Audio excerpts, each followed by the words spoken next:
As emergency scenarios play out around the world, earthquakes, wildfires, and floods, we're reminded once again that we ourselves are not immune from disaster. Emergency preparedness experts have been telling us for years to have plenty of food and water on hand. But what if things totally hit the fan? What if we have no food or water?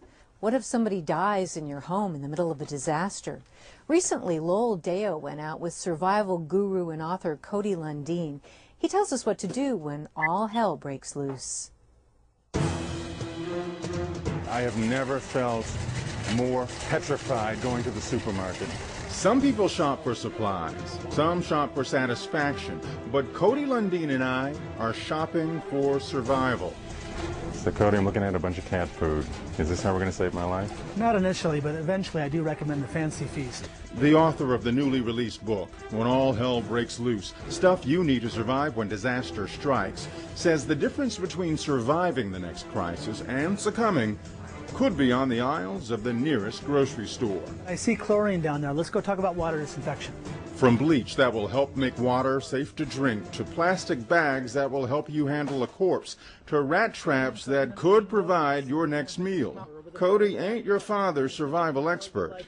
What's the first thing we'd have to do to survive? The first thing that's key is regulating body temperature. If Cody looks familiar, you've probably seen him teaching survival tricks on national television shows like Today and Dateline NBC. This is power. And you make it look easy. Now it's your turn. Yeah, well, now I'll make it look hard. But Cody is leaving the wilderness behind him, at least for the day. He's in Seattle, getting me ready for the big one. Okay, here's what I'm talking about.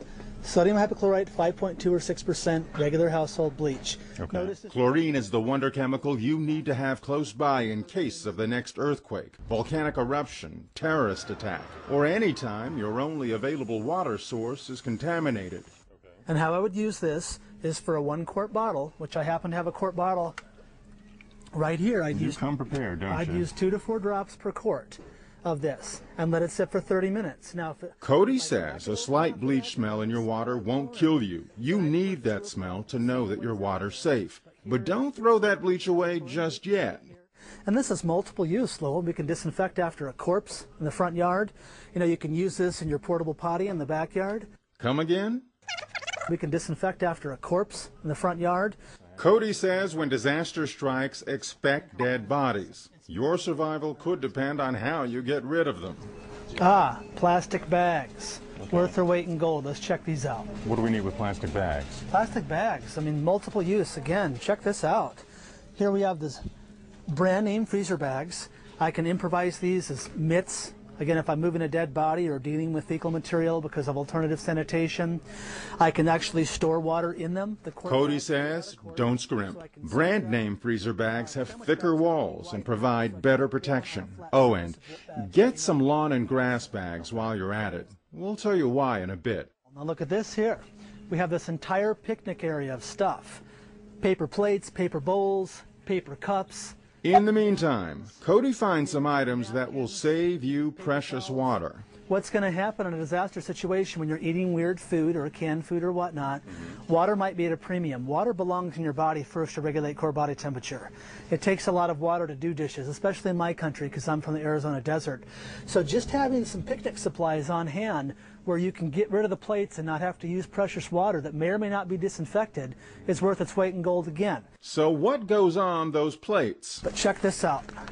Rice and beans. Rice and beans may not be glamorous, but they pack complete proteins and carbohydrates for energy. They're easy enough to soak and cook over a backyard pit, and they're cheap. But this is free food. I mean, what is this? You know, $2-3 for this?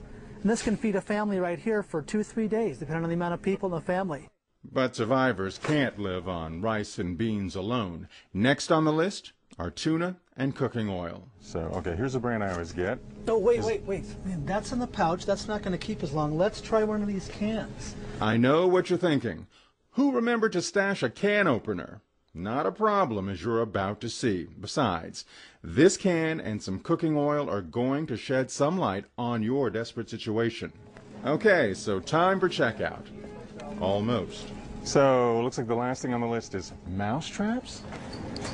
So I gotta say, I do feel A lot better. Good, the blood pressure's down. Let's learn how to use some of this stuff. Remember those lawn and grass garbage bags? Turns out you can use them and bits of old newspaper to make great shelter. That's pretty good. That's pretty warm. It's very warm. So why is that? It's dead air space. Dead air space keeps the cocoa hot, keeps the Kool-Aid cold. It's insulation. And remember that can of tuna I didn't want because there's not a can opener in sight. No problem if you have a rock or chunk of concrete to break the seal. We use the curb right outside the QFC, and 2 minutes later... Okay, let's see if it's ready. There might be a little bit of grit in our grub, but oh, voila. And here's the neat thing.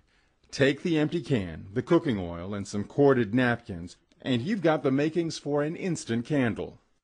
Cody Lundin says preparing to stay alive isn't that hard. Less than 7% of Americans are prepared for a disaster. Less than 7% are ready for something happening to this country. He says a little preparation now could save you some uncomfortable decisions later on. Remember the rat traps? Okay, rat's a lot like duck, except with a delightfully nutty flavor. I think you'd really dig it. Mice, on the other hand... But this is serious stuff. Cody says if you don't have traditional food, you need to survive. And that means knowing how to prepare a rat.